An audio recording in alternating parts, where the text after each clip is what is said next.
Nous continuons maintenant avec la Côte d'Ivoire.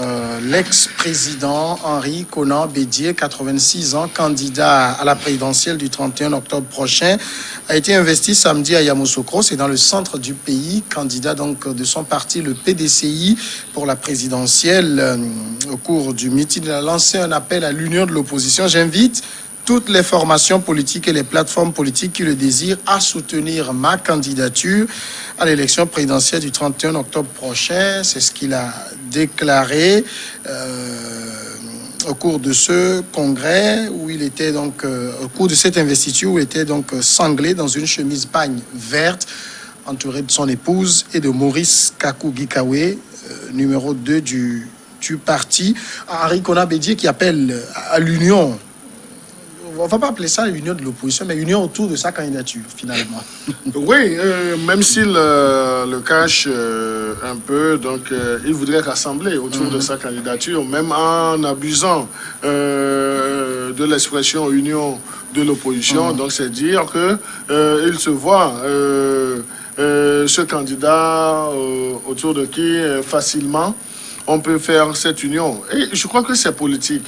Donc il a été le premier à exploiter cette piste d'unicité d'action de l'opposition. Et c'est un langage en communication politique, ça c'est très important, parce que c'est comme si il a tendu la perche à ses pairs de l'opposition qui ambitionnent également d'accéder à la magistrature suprême. Maintenant, il va prendre un peu de recul pour voir et analyser, disons, les éléments de réponse de ceux qu'il a en face ou bien pas nécessairement. Donc on sait que Alassane Ouattara ne va pas aller dans son sillage. Alassane Ouattara est dans une démarche de conservation du pouvoir. Maintenant, les autres pairs de l'opposition, notamment, est-ce que Laurent Gbagbo va faire profil bas devant sa candidature? Est-ce que Guillaume Soro va renoncer à sa candidature au profit de celle de Bédié? Donc, ça sera une surprise politique. Mais M. Bédié a vite fait d'aller sur le terrain de cet appel et il aura tout le mérite. Et également, nous avons suivi l'investiture. Donc, vous aurez remarqué que il a tellement mobilisé, la foule, les militants étaient là, mais est-ce que cela suffit seulement à le porter, disons, à la magistrature suprême? Parce qu'on peut dire, le public qu'il a eu, certes, les chansons étaient habillés à l'effigie de son parti, mais est-ce que les autres forces en présence aussi ne peuvent pas mobiliser autant? Oui. Alors, aujourd'hui, on le comprend, hein, si on regarde les dossiers qui ont été déposés auprès de la Commission électorale indépendante, il y en a eu 44, si j'ai bonne mémoire. Ça fait beaucoup, donc ça fait 43 face à Alassane Ouattara. Si on espère le renverser, c'est pas avec ça. Il faut s'unir. Oui, il faut s'unir. Sauf que en Afrique, il est très difficile d'obtenir cette unicité d'action face à un candidat qui est au pouvoir. On a vu les exemples au Togo dernièrement. Ça fait mal que l'opposition accepte d'aller à une élection présidentielle en rang dispersé. Et maintenant, venir se plaindre qu'elle a été volée, alors que mathématiquement, même pour un élève de CP ou de CE qu'on vous présentez, 43, c'est 43, non? 44 en tout. Voilà, 43 candidats face au président qui fait, voilà, au président sortant. Voilà, techniquement, vous ne pouvez pas vous en sortir. Et l'appel de Bédié, il est tombé dans les oreilles dessous. C'est pas, je ne vois pas Gbagbo, je ne vois pas Soro, je ne vois pas un autre politicien accepter de s'associer à Gbagbo pour aller à cette élection. À Bédié pour aller à cette élection. Bédié a été une très grosse déception. Sa candidature, en tout cas, personne ne s'y attendait. Ça a été une très grosse déception. Et aujourd'hui, les militants de son parti politique, le PDCI, n'acceptent pas sa candidature. Il y en a qui ne peuvent pas accepter que Bédié porte la candidature du PDCI à cette élection. À 86 ans, il faut faire attention. Les Ivoiriens n'ont pas besoin encore d'un vieux de cet âge pour venir les diriger. Il n'y a que des vieux finalement. Alassane Ouattara a 78 ans. Oui, sauf que Alassane, il était au pouvoir. Gbagbo, lui, il est fatigué. Il a juste qu'une envie, c'est de rentrer dans son propre pays et de venir se reposer. Alassane Ouattara a promis que s'il était réélu, Laurent Gbagbo reviendrait au pays. Non, c'est des promesses politiques. Ce n'est pas à la fin de votre mandat, à la quête d'un nouveau mandat que vous allez faire ces promesses. C'est qui a envoyé Gbagbo dehors? C'est pas Bédié, c'est pas Soro, c'est Ouattara qui l'a envoyé dehors. Et combien de fois Ouattara n'avait pas été supplié de faire rentrer Gbagbo au pays? L'homme a été blanchi par la CPI, on lui refuse de rentrer au pays. Il demande à se faire établir un passeport, on lui refuse là. Et c'est pas la veille que vous allez dire aux Ivoiriens, les Ivoiriens ne sont pas cons. Et donc aujourd'hui, il faut que l'ensemble de la classe politique ivoirienne comprenne la nécessité d'aller à cette élection. Voilà. Et s'il y a des sacrifices à faire, il faut les faire. Et Bédié, en tant que sage, en tant qu'homme âgé, peut aussi accepter de faire des sacrifices. C'est une investiture à laquelle il a droit. C'est le protocole officiel de chaque candidat. Ouattara l'a fait, Bédié l'a fait, Soro, les militants de Soro et de Gbagbo l'ont organisé aussi, les investitures, etc. C'est le format officiel. Maintenant, si vous avez envie d'affronter Ouattara, ce n'est pas avec un vieux Bédié que vous allez l'affronter. Il faut que l'ensemble de la classe politique de l'opposition ivoirienne, les 43 candidats là, comprennent que seule une candidature unique ou une candidature soutenue peut réussir à faire renverser les choses. Mais si c'est dans le format des 43 qui accepteront d'aller à ces élections, ou alors si vous allez à ces élections en rang dispersé, attendez-vous à voir Ouattara revenir. Et donc Bédié, aujourd'hui, moi j'essaie d'analyser ce qui peut motiver véritablement le retour de Bédié aux affaires aujourd'hui, mais je n'arrive toujours pas à comprendre que Bédié et son PDCI, disposant de toutes ces compétences, de toute cette jeunesse, de ces hommes politiques qui se sont sacrifiés, qui se sont battus pour le PDCI, qui peuvent valablement reprendre le flambeau de ce combat. Je ne comprends pas que Bédié refuse d'ouvrir les portes pour que la jeune génération puisse prendre la relève et que lui, à son âge, vienne encore se présenter et solliciter un appui ou une union autour de sa candidature et non pas autour d'une candidature de l'opposition. C'est quand même assez tragique. Alors, mais si on veut être très réaliste, si on regarde aujourd'hui parmi les candidats au niveau de l'opposition, ceux qu'on peut considérer comme les poids lourds, de toute façon, les candidatures de Gbagbo seront rejetées très probablement.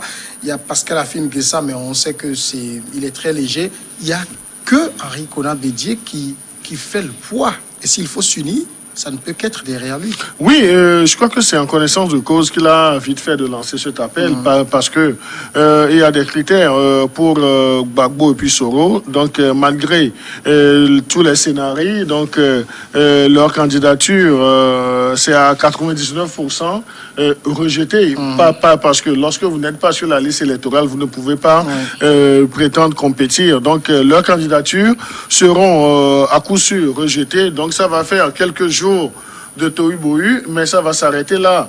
Donc là, et si on revoit la liste aujourd'hui, mais il y a des candidatures qui amusent la galerie, donc on ne va même pas perdre de temps pour discuter. Afim Guessa n'est pas tellement soutenu. Afim Guessa, de par le passé, a posé certains actes qui aujourd'hui sûrement vont le rattraper. Et vous allez voir même que son désir même d'aller à cette présidentielle n'avait pas épousé des esprits. N'avait pas épousé des esprits. On a vu dans quelles conditions il a vite fait de déposer sa candidature parce que il a voulu être un peu habile politiquement pour dire comme ça serait impossible à Laurent Gbagbo de postuler. Donc moi je vais le faire pour sauvegarder les intérêts de notre ensemble politique. Mais Afim Guessa, il est léger aussi, donc et Afim Guessa ne peut pas rassembler. Maintenant, c'est la personne du vieux Bédié qui reste. Parce qu'il faudrait toujours trouver un candidat face à Alassane Ouattara. Mais les jeunes ont démissionné à la base. si aujourd'hui nous disons que les candidatures sont de vieilles candidatures ou bien des candidatures âgées, donc c'est parce que au niveau de ces entités politiques, la jeunesse a démissionné. La jeunesse n'a pas voulu assumer ses responsabilités. On ne me dira pas qu'il n'y a pas qu'on ne peut pas trouver d'autres candidats plus jeunes au niveau du parti de Ouattara, ni au parti de M. Bédié. Donc il y a des jeunes. Mais les jeunes ont toujours adopté cette posture de faire des courbettes. Ce sont des gens, ce sont des jeunes politiques qui n'aiment pas oser, mais alors qu'en politique, si vous n'osez pas, vous ne pouvez pas gagner des échelons. Donc lorsque eux-mêmes, ils ont démissionné, ou bien lorsque toutes les charges du parti reposent sur un seul homme, et lorsque cette personne a des velléités, des ambitions, vous ne ferez que être docile. Et c'est ce qui se fait aujourd'hui. Donc là, si vous voyez même en image la cérémonie d'investiture de M. Bédié, donc, et lorsque vous voyez des forces politiques qui sont dynamiques, qui sont jeunes, autour de Bédié, mais qui dansaient, qui scandaient des slogans. Donc, on doit se poser la question. Est-ce qu'en Afrique, on n'a pas besoin, au niveau même de nos entités politiques de l'opposition, qu'on pense à un renouvellement de cette classe-là? Et là, lorsque les jeunes vont commencer par s'assumer au niveau de leurs entités politiques respectives, vous verrez que le débat aussi va s'améliorer. Le débat va prendre de la hauteur. Maintenant, on ne peut pas aussi juger la candidature de M. Bédié de totalement irréaliste. Monsieur Bédié, c'est un homme politique ivoirien qui a de l'ambition. Il a de l'ambition. Maintenant, il faudrait qu'il converge tous les points de vue sur sa candidature et qu'il fasse des scores assez honorables dans les urnes. Et là, c'est là où ça lui sera un peu difficile parce que un Alassane Ouattara ne se laissera pas aussi honir comme ça. Donc lui aussi, il a vite fait de descendre dans les arènes. Donc on ne sait même pas sur quelles forces politiques vont compter. Peut-être que si Laurent Gbagbo et Guillaume Soro appellent leurs militants respectifs à faire, disons, ce sacrifice en supportant Bédié, donc on aura compris que c'est juste une stratégie de dégager Alassane Ouattara et de se repositionner dans 5 ans. Finalement, est-ce que c'est pas aussi dans ce sens qu'il faut entendre l'appel d'Henri Konan Bédié quand il demande à s'unir autour de sa candidature? On a plus l'impression qu'il fait un clin d'œil à Laurent Gbagbo, à Guillaume Soro, dont les représentants de partis étaient à cette cérémonie d'investiture. Oui, c'est un discours politique. Bédié sait que forcément, peut-être sauf cas de force majeure, hein, il sait que Gbagbo et Soro ne pourront pas participer à cette élection. Et pour ceux qui connaissent Gbagbo et Soro, on sait un peu leur poids, voilà, sur l'échiquier politique, la force politique dont disposent ces deux hommes. Et donc Bédié a envie d'aller pêcher des militants dans leur camp. C'est en cela qu'il a fait ce discours. Oubliant que lui-même, il n'est pas trop sûr d'être retenu candidat. Hein. Vous savez, il y a un dossier qui plane sur lui. Il devrait démissionner d'un poste avant d'être candidat. Il ne l'a pas fait. Et donc, on l'attend aussi. Le juge qui va valider les dossiers ne s'est pas encore prononcé. Ils ont donné cette semaine. Et ne soyez pas surpris de ne pas avoir le nom de Bédié sur la liste des candidats qui ont été retenus. Puisque ce sujet avait fait débat pendant très longtemps. On peut oser recaler un Bédié. Mais on a recalé Soro, on a recalé. Eux, ils ne sont pas au pays. On a recalé Gbagbo. Ouattara a dit je ne vais plus aller. Il est revenu dire je reviens. Qu'est-ce qui s'est passé? Il ne s'est rien passé. Hein. Donc Bédié aussi doit comprendre qu'à tout moment, avec un Ouattara au pouvoir, il faut faire très attention. Déjà qu'il y a un problème entre les deux, le retour de l'ascenseur qui n'a pas été respecté dans le cadre de cette alliance qu'ils avaient signée à la prise de pouvoir de Ouattara. Aujourd'hui, Ouattara peut, ou les juges de Ouattara peuvent disqualifier son dossier. Donc, moi, vous savez, aujourd'hui, les Ivoiriens sont déçus. Ils sont déçus de la politique de Ouattara, ils sont déçus de la politique de l'opposition, etc. Ils sont devenus indécis. Ils ne savent pas vers qui il faut se tourner. Ils ont envie d'avoir une alternance. Quand vous suivez ces jeunes-là sur les réseaux sociaux, quand vous les suivez dans des débats de discussion, etc., vous sentez qu'il y a quand même une envie d'aller à une alternance. Mais qui peut porter cette alternance quand certains qui représentaient des espoirs ont été disqualifiés. Beaucoup avaient calculé sur Soro, beaucoup avaient calculé sur comment il s'appelle, le jeune ministre, l'ancien ministre de la communication de Blé Goudé. Certains avaient calculé aussi sur la relève que Bédié devrait proposer pour venir le remplacer. Mais du fait que ces anciens ont accepté de s'accrocher, les deux, Ouattara et Bédié, et qu'on mette dehors Gbagbo et Blé Goudé et Soro, ça veut dire que les Ivoiriens ne s'attendent plus à rien. Et donc il faut que l'opposition arrive à réunir en son sein une candidature à laquelle elle doit apporter tout son soutien. Et Gbagbo et Bédié peut réécrire l'histoire politique de la Côte d'Ivoire s'il accepte d'apporter son soutien à un candidat dont le dossier a été retenu. C'est vrai, vous parliez tout à l'heure du candidat du PDCI, là, l'autre, Afin Guessan. Voilà, c'est vrai, Afin Guessan, on a vu la guerre qu'il avait menée pour sauvegarder ne serait-ce que le peu qui restait au FPI quand Gbagbo avait été emprisonné. Mais beaucoup ne l'avaient pas compris. Il y a aussi le président du parti leader, Mamadou Koulibaly, qui est un politicien aguerri, aujourd'hui, il faut que l'opposition comprenne que sans cette union, rien ne peut se passer. Gbagbo, Soro ne peuvent jamais participer à cette élection, sauf cas de force majeure. C'est ce que je dis.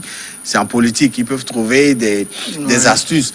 Mais s'ils sont recalés, il faut véritablement que l'opposition comprenne la nécessité de faire des sacrifices. Et que le premier des grands sacrifices à faire, c'est celui de Bédié, c'est celui de certains noms qui ont pendant longtemps incarné l'opposition en Côte d'Ivoire pour apporter leur soutien.